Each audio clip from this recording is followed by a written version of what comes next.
Court ने Adani group के खिलाफ हिंडनबर्ग की रिपोर्ट की जांच कराने की मांग वाली याचिका पर सुनवाई करते हुए केंद्र से पूछा है कि आप कैसे भारतीय निवेश का संरक्षण करेंगे। हिंडनबर्ग रिपोर्ट की जांच की याचिका पर केंद्र से सोमवार तक जवाब मांगा गया है। इसके साथ ही सुप्रीम कोर्ट ने मौजूदा नियामक ढांचे पर वित्त मंत्रालय से भी जानकारी मांगी है। इस मामले के गुणदोष पर टिप्पणी करने से बचते हुए सुप्रीम कोर्ट ने इस क्षेत्र के विशेषज्ञों और अन्य की समिति बनाने का सुझाव दिया है ताकि निवेशकों के हितों की रक्षा के लिए मजबूत प्रक्रिया अपनाई जा सके। इधर मूडीज इन्वेस्टर सर्विस ने एशिया के बड़े कारोबारी गौतम अडानी की अडानी ग्रुप की कंपनी अडानी ग्रीन की रेटिंग निगेटिव कर दी है, नकारात्मक। मूडीज द्वारा अडानी समूह की 8 कंपनियों की रेटिंग जारी की गई है, जिसमें अडानी समूह की 4 कंपनियों को स्थिर से नकारात्मक मतलब स्टेबल से नेगेटिव रेटिंग में बदल दिया गया है। इसमें Adani green energy UP limited, Param Pujya solar energy private limited, Prayas developers private limited, Adani transmission step 1 limited एस्टॉल और Adani electricity Mumbai limited AEML को स्थिर से नकारात्मक में बदला गया है।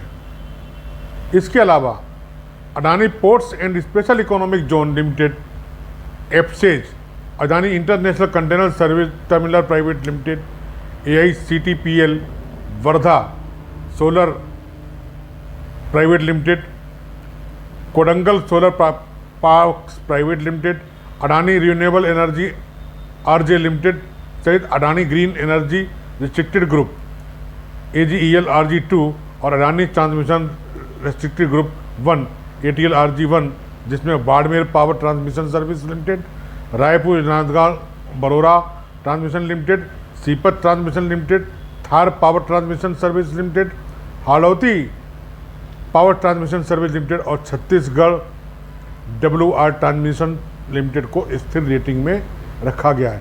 रेटिंग कार्रवाई को लेकर मूडीज का कहना है कि AGEL की वरिष्ठ सुरक्षित बॉन्ड रेटिंग की कुछ लंबी अवधि के बिजली खरीद समझौते को ध्यान में रखकर की गई है। अमेरिकी शॉर्ट सेलर हिंडनबर्ग रिसर्च की रिपोर्ट के बाद अडानी समूह की कंपनियों के शेयरों की कीमत में भारी गिरावट दर्ज की जा चुकी है। हिंडनबर्ग रिसर्च की रिपोर्ट में धोखाधड़ी और हेरफेर के आरोपों के बाद ग्रुप की कंपनियों के मार्केट और कैपिटलाइजेशन में भारी गिरावट आई है। इसी को ध्यान में रखते हुए मूडीज ने ये कदम उठाया है। 4 कंपनियां निगेटिव। फिलहाल अडानी समूह को कई मोर्चों पर मुश्किलों का सामना कर पड़ा है।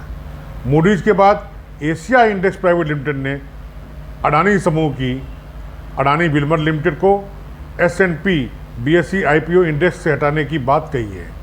इसके अलावा कुछ अन्य कंपनियों को भी इंडेक्स से बाहर किया गया है। यह बदलाव 20 फरवरी से लागू होगा, आज से 9 दिन बाद। Asia index and SP, Dow Jones index LLC और भारत के BSE लिमिटेड के बीच 50-50 की साझेदारी है। पिछले साल अडानी विल्मर का IPO लॉन्च हुआ था, जिसमें कंपनी का इशू प्राइस ₹218 से ₹230 के बीच था।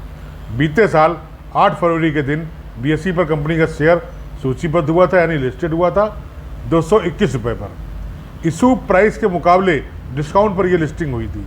हालांकि इसके बाद शेयर ने तगड़ी तेजी आई और यह ₹878.35 के स्तर तक गया शुक्रवार, लेकिन कल शुक्रवार को इसके शेयर का भाव ₹436.10 का था। लेकिन इससे पहले अडानी जी ने क्या किया है, अडानी पावर में अपनी 6 सब्सिडियरी कंपनियों के विलय के लिए national company law tribunal NCLT से मंजूरी ले ली है। इसकी सूचना भी खुद अडानी के समूह ने अडानी पावर ने गुरुवार को स्टॉक एक्सचेंज को दी और कहा कि हम सूचित करना चाहते हैं कि NCLT ने अडानी पावर लिमिटेड की 6 पूर्ण स्वामित्व वाली सहायक कंपनियों के विलय की योजना को मंजूरी दे दी है। इनमें Adani power Maharashtra limited, Adani power Rajasthan limited, Udupi power corporation limited, Raipur energy limited, Raigarh energy generation limited और APL के साथ Adani power Mundra limited Adani power में विलय होंगे। समझिए इनको क्यों एक साथ विलय किया गया, कि आधी से अधिक कंपनियां निगेटिव सूची में डाल दी गई हैं।